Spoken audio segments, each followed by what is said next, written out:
नमस्कार, मी प्राची साळुंखे बुलेटिनमध्ये आपलं स्वागत करते आणि बुलेटिनच्या सुरुवातीलाच एक महत्त्वाची ब्रेकिंग न्यूज समोर येते। गुजरातमध्ये आता ओमायक्रॉनने एंट्री केलेली आहे। या क्षणाची महत्त्वाची आणि धक्कादायक अपडेट आपण पाहतोय। कर्नाटक पाठोपाठ गुजरातमध्ये देखील ओमायक्रॉन शिरलेला आहे। जामनगरमध्ये ओमायक्रॉनचा रुग्ण आढळलाय। 28 नोव्हेंबरला हा रुग्ण आफ्रिका देशातून आला होता आणि अहमदाबाद विमानतळावरून तो जामनगर या ठिकाणी गेल्याची माहिती मिळते। आपण पाहतोय दिवसेंदिवस ओमायक्रॉनच्या रुग्णांची संख्या ही वाढत चालली आहे। आधीच कर्नाटकमध्ये 2 रुग्ण सापडले होते। त्यावर सरकार आता उपाययोजना करायला सुरुवात करतं ना करतं तोपर्यंत हा ओमायक्रॉन आता गुजरातमध्ये देखील जाऊन पोहोचलाय।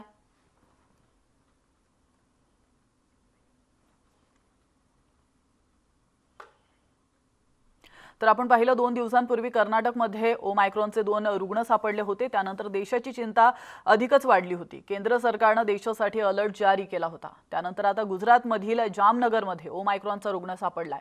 त्यामुळे कर्नाटक आणि गुजरात या दोन्ही महाराष्ट्राला लागून असलेल्या राज्यात ओमायक्रॉनची एंट्री झाल्याने राज्याची चिंता अधिकच वाढली आहे।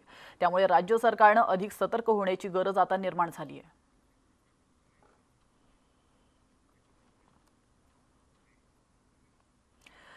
तर याविषयी अधिक माहिती देण्यासाठी आपल्या सोबत जोडले गेलेले आहेत गुजरात के ब्यूरो चीफ जनक दवे। जनक जी, हम देख रहे हैं कि गुजरात में भी अभी एक पेशेंट मिला है, क्या अधिक जानकारी है? देखिए राजेश, जो जानकारी है उसके मुताबिक 72 साल की उम्र है उस यात्री की, जो 28 तारीख को जिम्बाब्वे से साउथ अफ्रीका से ट्रैवल करने के बाद अहमदाबाद आए थे और अहमदाबाद से जामनगर सड़क के मार्ग पहुंचे थे। और उसके बाद 29 तारीख को उनको गले में दर्द की शिकायत थी और उसके बाद 30 तारीख को उनका टेस्ट RT-PCR पॉजिटिव आया था। क्योंकि उनकी ट्रैवल हिस्ट्री साउथ अफ्रीका की थी, जिसके लिहाज से स्वास्थ्य मंत्रालय ने फौरन उस को पुणे वायरोलॉजी में उसके जीनोम सीक्वेंसिंग के लिए भेजा था। और आज रिपोर्ट में पुष्टि हुई है कि ओमिक्रॉन का जो संक्रमण है वो उस व्यक्ति में पाया गया है। उसके चलते उनके साथ जो परिवार के जो 9 लोग हैं उनके भी जो उस समय टेस्ट किए गए थे वो पॉजिटिव आए, लेकिन आइसोलेट रहने के लिए कहा गया था। और अब के साथ जो यात्री ट्रैवल की हैं, लगभग 87 जितने यात्री हैं, उन 87 यात्रियों के को जो ट्रेसिंग की जा रही है और उन यात्रियों में कोई सिम्टम है या नहीं उसकी पड़ताल की जा रही है। उसके बाद स्वास्थ्य मंत्रालय पूरी मुस्तैद होने का दावा फिलहाल कर रहा है। लेकिन उनके परिवार की जहां तक बात की जाए, 9 लोग परिवार में हैं, उन सभी के जो एंटीजन टेस्ट है वो नेगेटिव आए थे। लेकिन अब ये ओमिक्रॉन पॉजिटिव आने के बाद उन परिवार का RT-PCR भी किया जाएगा और उसके बाद आगे उनके परिवार कितने कॉन्टेक्ट ट्रेसिंग में रहे थे उन सभी के भी RT-PCR टेस्ट किया जाएगा। बिल्कुल जनक जी, हम देख रहे हैं कि एक पेशेंट अभी गुजरात में भी मिल गया है, तो इसके ऊपर अभी गुजरात सरकार किस तरीके से नजर रखे हुए है? देखिए, केंद्र सरकार स्वास्थ्य मंत्रालय की ओर से जो गाइडलाइंस है उसको सख्ती से फॉलो करने का दावा किया जा रहा है। और अहमदाबाद एयरपोर्ट पर बाकायदा उसकी स्क्रीनिंग और टेस्टिंग की जा रही है। एंटीजन टेस्ट नेगेटिव आने के बाद ही वहाँ एयरपोर्ट से बाहर जाने दिया जाता है। और RT-PCR टेस्ट है उसकी रिपोर्ट 6 से 7 घंटे में आती है।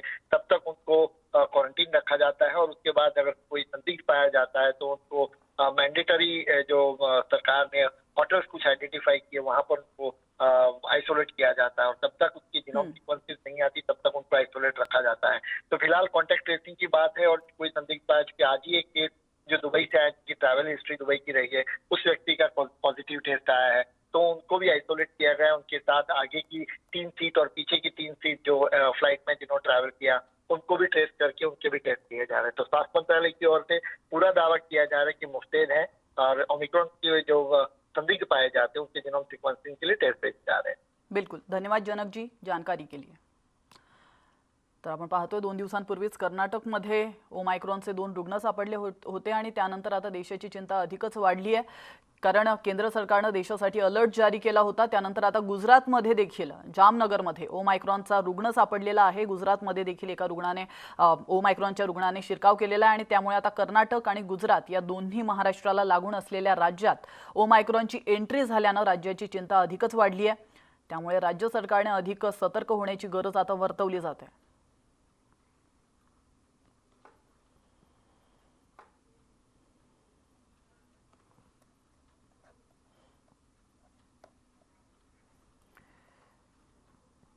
तर आपण पाहतोय ओमायक्रॉन हा कोरोनाचा नवीन व्हेरियंट आहे जो दक्षिण आफ्रिकेमध्ये पहिल्यांदा मिळाला होता आणि त्यानंतर साधारण एकूण 38 देशांमध्ये या व्हेरियंटने शिरकाव केलेला आहे आणि या 38 देशांमध्ये इंडियाचा देखील समावेश आहे।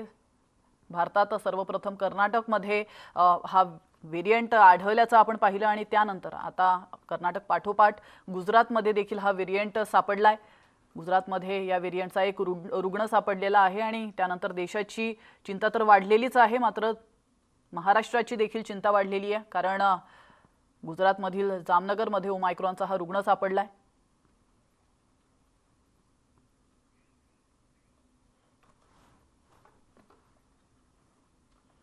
वळूयात पुढे ओमायक्रॉन या नव्या व्हेरियंटच्या पार्श्वभूमीवर मुंबई महानगरपालिका आता सावध झाली आहे। ओमायक्रॉनचा धोका असलेल्या देशांमधून येणाऱ्या प्रवाशांवर आता बारकाईने नजर ठेवली जाणार असून पॉझिटिव्ह रुग्णांपासून इतरांना लागण होऊ नये याचीही काळजी घेतली जाणार आहे। किशोरी पेडणेकर यांनी माध्यमांशी संवाद साधलाय आणि यावेळी त्यांनी महानगरपालिकेचा ॲक्शन प्लॅन देखील सांगितलाय। ओमायक्रॉनचा प्रसार मुंबईत होऊ नये यासाठी मुंबई महानगरपालिका सतर्क झाल्याचं त्यांनी म्हटलंय आणि त्याचबरोबर त्यांनी ओमायक्रॉन प्रादुर्भाव रोखण्यात मुंबईकरांच्या सहकार्याची अपेक्षाही त्यांनी वर्तवली आहे।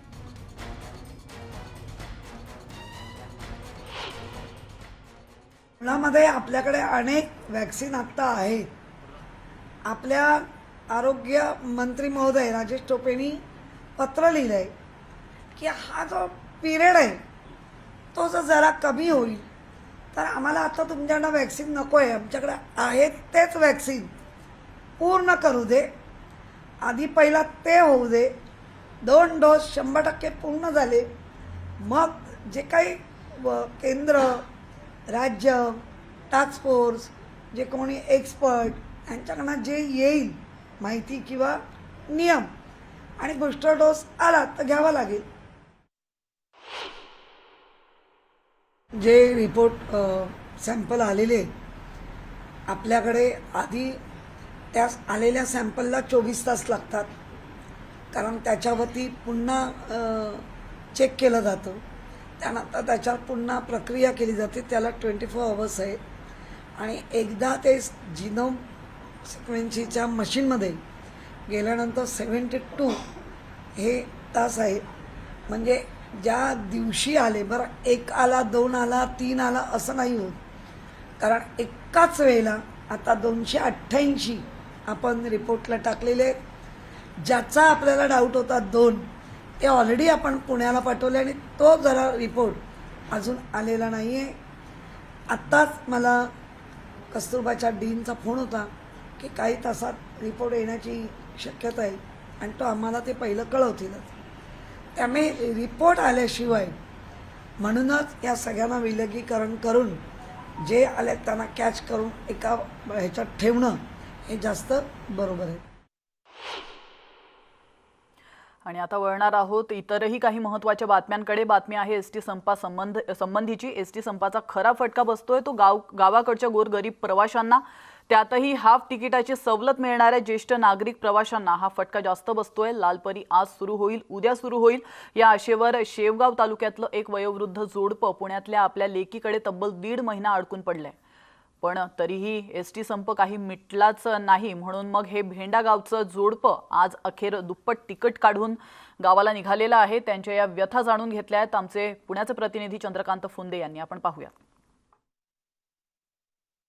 गेली महिना झालं एसटीचा संप सुरू आहे, त्यामुळं खरा त्रास काय होतोय तो सामान्य प्रवाशांना।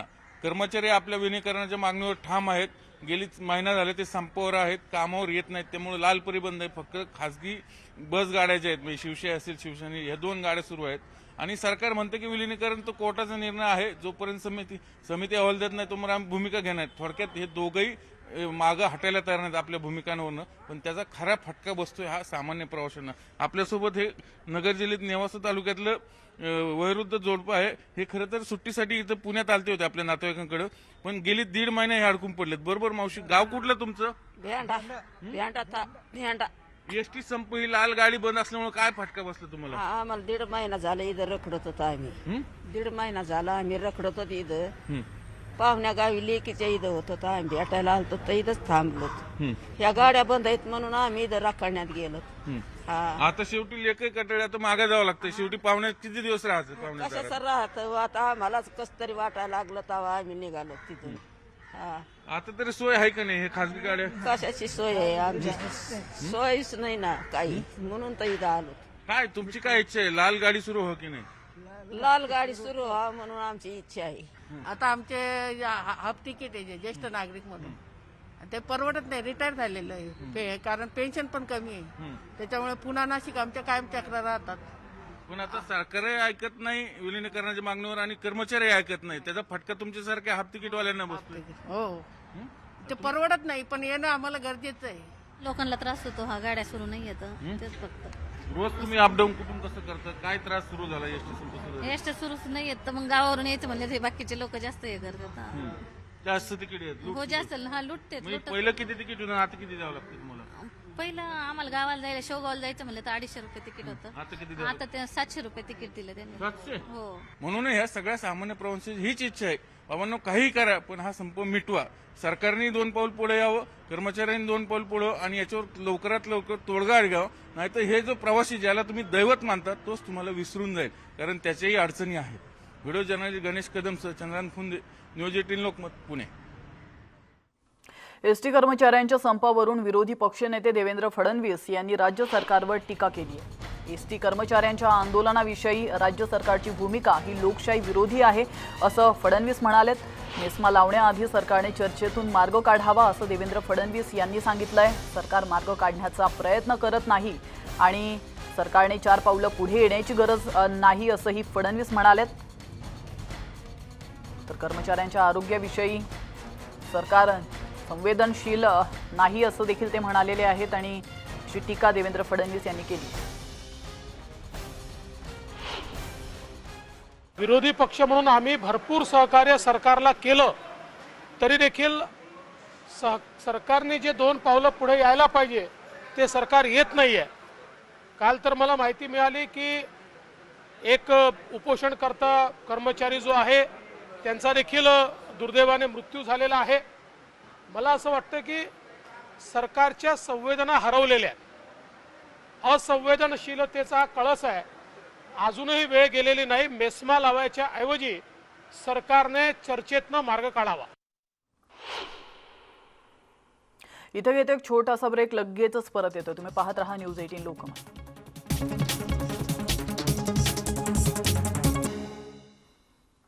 ब्रेकनंतर पुन्हा एकदा आपलं स्वागत आहे आणि आता प्राणीप्रेमींसाठी आनंदाची बातमी आहे, कारण इन्क्युबेटरद्वारे अंड्यातून मोराच्या पिल्लांचा जन्म झालाय. इन्क्युबेटरद्वारे जन्म झालेल्या मोराच्या पिल्लांची प्रकृतीही उत्तम असल्याची माहिती आहे. पुरंदर तालुक्यातील पिंगळी गावातील शेतकरी सुरेश शिंदे यांना बांधावर लांडुरीची अंडी सापडली होती. ही अंडी शिंदे यांनी पिंगोरी गावातील इला फाउंडेशनकडे आणून दिली आणि त्यानंतर या अंड्यांना इन्क्युबेटरमध्ये ठेवण्यात आलं होतं आणि काही दिवसांनीच या अंड्यातून गुटगुटीत अशी पिल्ले बाहेर आली. आपण या दृश्यांच्या माध्यमातून पाहू शकतो. अशा प्रकारे लांडुरीची पिल्लं इन्क्युबेटरद्वारे बाहेर येणं ही देशातील पहिलीच घटना असल्याची शक्यता वर्तवण्यात येते आणि ही पिल्लं आता इला फाउंडेशनच्या आवारात वाढतात. मोराची 4 ते 7 अंडी असतात. आकाराने बरीच मोठी असतात अंडी. त्यामुळे एका कोंबडीखाली ती सगळी अंडी त्यांना ऊब मिळू शकत नाही. 4-5 अंडी असली तर त्याच्यातल्या 1-2 अंड्यांनाच ऊब मिळते. बहुतेक अंडी खराब होतात. कोंबडी कधी कधी ऐन वेळेला आपल्याला मिळेलच असं नाहीये. खूप वेळेला कोंबड्या अर्धवट अंडे सोडून निघून जातात. तर मग अशा परिस्थितीमध्ये माझ्या मनात विचार आला की आपण ही इन्क्युबेटर मध्ये ठेवून अंडी उभवूया. इन्क्युबेटर ऐन वेळेला कुठून आणायचा? तर इला फाउंडेशनची जी एक्सपर्ट टीम आहे त्यांनी आपल्या तिथेच इन्क्युबेटर तयार केला.